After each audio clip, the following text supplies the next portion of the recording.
Hi, I'm doing this video exclusively for the Talent Youth Council organized leadership, multiplying leadership program of the National HRD Network. But this video on personal effectiveness is likely to be useful to anybody who takes our test on personal effectiveness. We define that personal effectiveness is constantly exploring your talent. We start with the belief that all of us are born talented, but we don't know our talent. The famous depiction of the talent is through Four Windows by Joe Hardy, John Ingham, and Luft, which is quite famously quoted. In our lifetime, when we have abundance of talent, we are all born talented. In our lifetime, we discover only a small part of it. This happens whenever you choose a profession, a career, an activity, a kind of a work. You discover your talent in that particular context. You can't define yourself from all the possible kind of contexts. So you can be a doctor, when you're a doctor within the medical, the doctor's category. You can be a pediatrician or a gynecologist or a surgeon or a general medicine practitioner or an anesthesiologist, radiologist, and so on.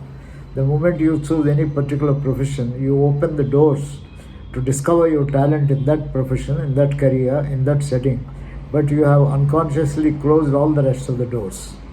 So you can't keep on performing different kind of roles. So in our lifetime, you only perform minuscule of roles that the world offers. So you can discover talent only in the context in which you have worked, you practice.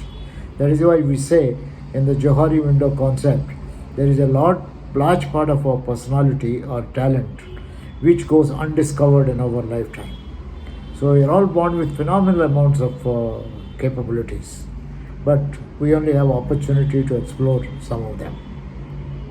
This personal effectiveness questionnaire deals with the extent to which you are able to explore your personality and put to use your personality, of course, in the context of the book that I have written on effective people, with the purpose of helping others, making a difference in the lives of others. This tool, personal effectiveness, is based on 4 dimensions. The first dimension measures the extent to which you are an exploring type, exploratory orientation. Are you a risk taker? Are you an explorer? Do you keep taking initiative? Do you keep doing different kind of things? Even when you are given a job, do you keep trying out different ways of doing that? Or would you like to keep shifting the job? Would you like to keep setting different kind of goals? Would you like to try new methods? So an exploring type of person is a restless person. He or she is constantly exploring new ways of doing things, new settings, create new settings, and so on. So this helps us to explore a lot of the dark areas. For example, I think a marketing manager is put in charge of HR. He has done a wonderful job in HR. Until he occupied that role, he was not aware at all. I have seen some companies where the person in charge of stores and purchase was put in charge as HRD manager, and the kind of questions that person started asking, I think, rejuvenated the entire training system, because you carry with you certain framework which the L&D people have never used. So it's quite possible that when you pick up jobs or roles that you have not performed before, you may be performing or you may be bringing new perspective, and therefore you yourself may discover that you have done a marvelous job. Your talent, which was hidden until then in the new setting, comes to the forefront. I don't mean to say that we succeed in everything that we do, but the only way to discover whether you succeed or not is by doing it. For example, there are cases where very successful professors, when they are made directors of institutes or vice chancellors, they have done a lousy job. That means they didn't know that the kind of talent they have had certain areas which are not suited to the administrative role. Vice versa, there are some people who are not great professors, when they were given administrative roles as vice chancellors, I think they had that aptitude. They turned the entire university around, institution around, and so on. So, only thing we conclude is do not just go with biases that he or she will be successful at this, not successful, until you try out. Of course, there are some limits with which you can try out. So, in this test, first 10 items that you have answered deal with the extent to which you see yourself as a exploring type of person.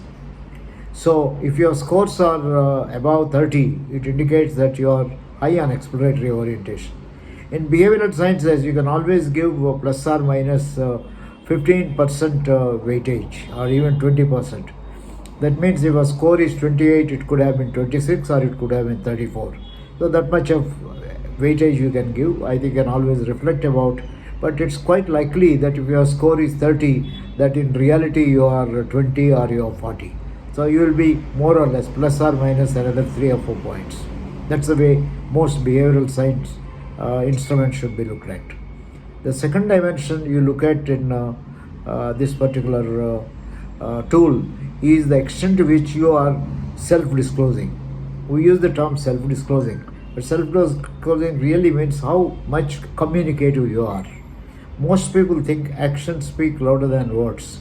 Unfortunately, this is not always true.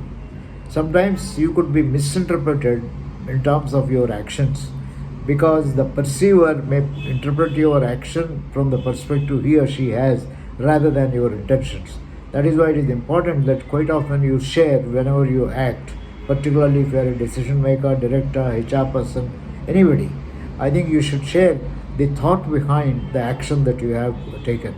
So when you share your feelings, your thoughts, inner world, etc., other person is likely to get more and the right kind of a perspective about your actions. So the second dimension we explore is self-disclosing. In the modern management terms, it is often called as self-marketing. I think it is very important. If people don't communicate, people don't get to know. You have seen, I think, in the recent past, many of the world leaders, how well they have been communicating. And sometimes this communication sets new directions and also reveals a lot about them, both the positive side and negative side. Same thing in managerial life. I think it is important that you share your thoughts, your views, your wisdom, particularly the positive ones. When you are doubtful, you don't need to share, but normally we say self-disclosure reveals a lot of your mind, and when you reveal your mind, other people are likely to get a feel of it. So this is self-discovery. You are acting and you are talking. By acting, you show the skill that you have. By talking, you indicate the thought or idea behind this. But sometimes everything doesn't work out in your favor or in the favor of the objective that you are trying to achieve. That is why it is very important to seek feedback from people. Sometimes you may say things which hurt others. You are not being conscious at all. You think that you have done the right thing, whereas the other person has not taken it seriously, not interpreted you properly, or your actions may have been misread. That's why it is important that we go a little out of way to seek feedback from people. Ask people, what do you think of this? Actively seeking feedback, and when feedback is given, reflecting about it and saying that, yeah, I'll think about it, even if it is not palatable to you. You don't have to say that, no, you're wrong, you don't know the reason why I have done it, etc. But listen to that, think about it, and after some time you might see that there is a point in what the other person has said. So feedback helps you to discover more. Put yourself, by actions you discover something. By sharing your thoughts, you let the other person discover more about you. By seeking feedback, you start discovering some of your own kind of blind spots. This is very important for us to grow. Then there is a fourth important thing. You have acted, you have talked about yourself, and you listen to what people other have to say about you. You actually sought feedback. But sometimes I think it is important that you say things and do things appropriate for the context. Saying things and doing things doesn't mean that you speak whatever you like, burst out in terms of your emotions and so on. It is important to judge the situation. It is important to be perceptive. It is important to be sensitive, and interpersonally sensitive, how the person is going to take, is that person in the right mood, and so on. For example, this morning, a very interesting thing happened that we keep trying to fix an appointment for my son with a doctor. Every time we are given the time at 7:30, and at 7:30 my wife keeps calling the hospital, and normally our experience is for the next 10-15 minutes nobody picks up the phone, or the phone is busy, and after 15 minutes when we get across the person says that appointments are filled. I already have noted 25 of them. So this morning I walked up to the reception because the same experience we have had, 15-20 minutes, nothing happened, we couldn't register. When I went there, I found two people at the reception talking all the time on phone, non-stop. I waited for 10 minutes.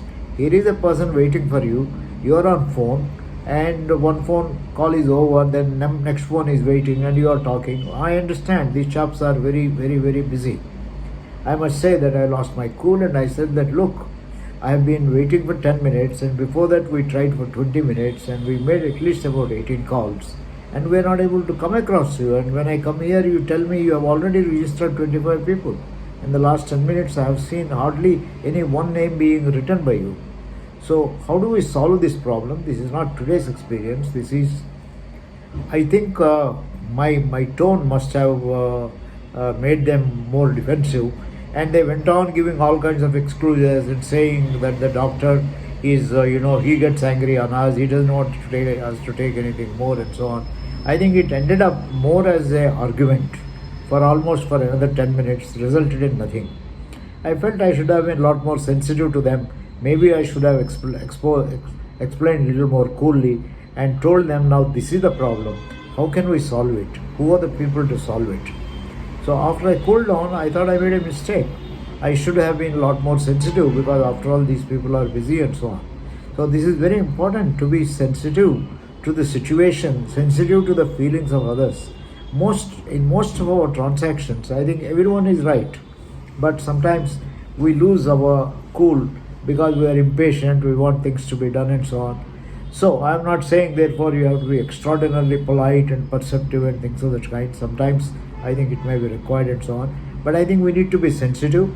We need to be sensitive to the impact that we make on these people.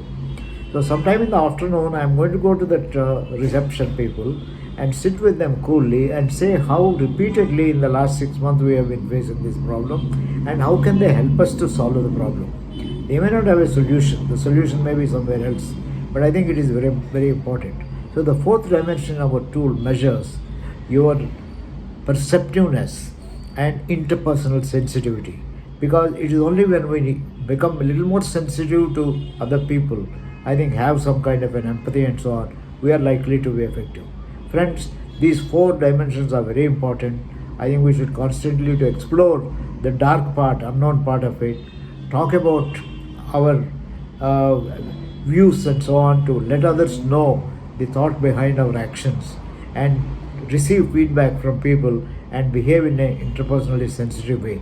This is what is likely to make us more effective, draw out the hidden talent from us, discover the blind spots from us, and help others to also discover us.